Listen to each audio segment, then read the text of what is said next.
জলবায়ু বিপর্যয় থেকে রক্ষায় শূন্য বর্জ্য ও শূন্য কার্বনের উপর ভিত্তি করে বিশ্বের নতুন জীবনধারা গড়ার পরামর্শ দিলেন প্রধান উপদেষ্টা অধ্যাপক ডক্টর মোহাম্মদ ইউনূস।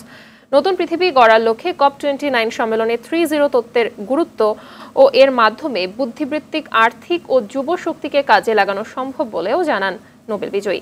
বিস্তারিত রাকিব হাসানের রিপোর্টে।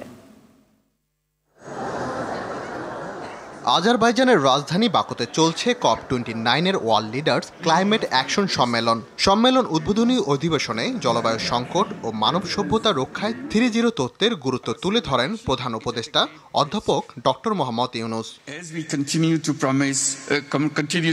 তিনি বলেন, বেঁচে থাকার জন্য একটি ভিন্ন জীবনধারার ওপর ভিত্তি করে আরেকটি পাল্টা সংস্কৃতি গড়ে তোলার প্রয়োজন। এই সংস্কৃতি নিত্য পণ্যের ব্যবহারকে সীমিত করবে, কোনো বর্জ্য অবশিষ্ট রাখবে না। এই জীবনযাত্রা হবে শূন্য কার্বনের উপর ভিত্তি করে, যেখানে কোনো জীবাশ্ম জ্বালানি থাকবে না, শুধুমাত্র পুনর্নবায়নযোগ্য শক্তি থাকবে। এতে এমন একটি অর্থনীতি হবে যা প্রাথমিকভাবে সামাজিক ব্যবসার মতো ব্যক্তিগত পর্যায়ে শূন্য মুনাফার উপর ভিত্তি করে তৈরি হবে।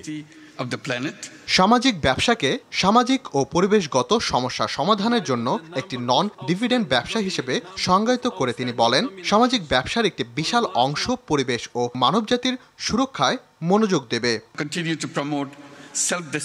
সাশ্রয়ী স্বাস্থ্যসেবা ও শিক্ষার মাধ্যমে মানুষের জীবন কেবল সুরক্ষিত হবে না, গুণগত মানও বাড়বে। এটি যুবকদের জন্য উদ্যোক্তা হওয়ার পথ সহজতর করবে।